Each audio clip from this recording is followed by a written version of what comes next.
ಇಂದು SIT ಕಚೇರಿಗೆ ಪ್ರಣಬ್ ಮೊಹಾಂತಿ ಭೇಟಿ. SIT ಮುಖ್ಯಸ್ಥರಾಗಿರುವಂತಹ DGP Pranab Mohanty ಬುರುಡೆ ರಹಸ್ಯ ಪ್ರಕರಣದ ಪ್ರಗತಿಯ ಪರಿಶೀಲನೆ.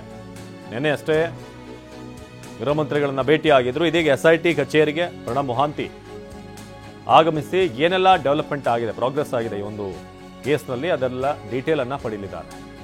ಇನ್ನು ತನಿಖೆಯಲ್ಲಿ ಪತ್ತೆಯಾದಂತಹ ಅಂಶಗಳ ಬಗ್ಗೆ ಕೂಡ ಮಾಹಿತಿ ಪಡೆಯಲಿದ್ದಾರೆ.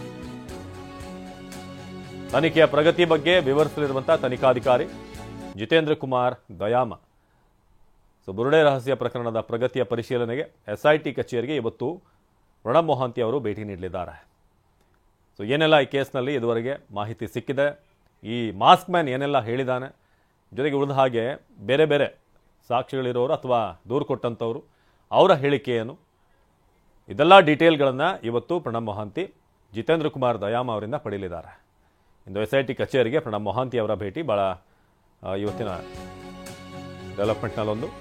ಇನ್ನು ಚಿನ್ನಯ್ಯ ಹೇಳಿಕೆಯನ್ನು ಆಧರಿಸಿ ಮಹಜರು ನಡೆಸಿರುವಂತಹ ಎಸ್ಐಟಿ ಚಿನ್ನಯ್ಯ ಬಹಿರಂಗಪಡಿಸಿರುವಂತಹ ಕೆಲವರಿಗೆ ಯಾರ ಹೆಸರೆಲ್ಲ ಹೇಳಿದಾನೆ ಅವರಿಗೆ ಸಂಕಷ್ಟ. ಮಹೇಶ್ ಶೆಟ್ಟಿ ತಿಮ್ರೋಡಿ, ಮಟ್ಟಣ್ಣವರ್, ಜಯಂತ್ಗೆ ಸಂಕಷ್ಟ. ನೋಟಿಸ್ ನೀಡಲು ಮುಂದಾಗಿರುವಂತಹ ಎಸ್ಐಟಿ ಅಧಿಕಾರಿಗಳು ಚಿನ್ನಯ್ಯ ಹೇಳಿಕೆಯನ್ನು ಆಧರಿಸಿ ಮಹಜರು ನಡೆಸಲಾಯಿತು. ಜೊತೆಗೆ ಆತ ಒಂದಷ್ಟು ಹೇಳಿಕೆಗಳನ್ನು ಕೂಡ ಕೊಟ್ಟಿದ್ದ, ಹೆಸರುಗಳನ್ನು ಹೇಳಿದ್ದ. ಎಲ್ಲರಿಗೂ ಕೂಡ ಈಗ ಎಸ್ಐಟಿ ಮತ್ತೊಮ್ಮೆ ನೋಟಿಸ್ ಕೊಡೋದಕ್ಕೆ ಮುಂದಾಗ್ತಾ ಇದೆ. ಇದರ ಬಗ್ಗೆ ಗಿರೀಶ್ ಮಟ್ಟಣ್ಣವರು ಕೂಡ ಮಾತನಾಡಿದ್ರು. ನೀವು ಎಷ್ಟೇ ಸಲ ನೋಟಿಸ್ ಕೊಟ್ಟರು ಕೂಡ ನಾವು ಬರ್ತೀವಿ, ನಿಮ್ಗೇನು ಸಹಕಾರ ಬೇಕು ಅದನ್ನು ನಾವು ಕೊಡ್ತೀವಿ ಅನ್ನೋದು ಕೂಡ ಅವ್ರ ಕಡೆಯಿಂದ ಬಂದಿತ್ತು ಕ್ಲಾರಿಟಿ. ಇನ್ನೊಂದು ಕಡೆ ನಾವು ನೋಡ್ತಾ ಇದ್ದೀವಿ, ಈಗ ಪ್ರಣಬ್ ಮೊಹಾಂತಿ ಅವರು ಕೂಡ ಹೆಚ್ಚಿನ ಡೀಟೇಲ್ಸನ್ನು ಪಡೆಯೋದಕ್ಕೆ ಈಗ ಎಸ್ಐಟಿ ಕಚೇರಿಗೆ ಆಗಮಿಸ್ತಾ ಇದ್ದಾರೆ.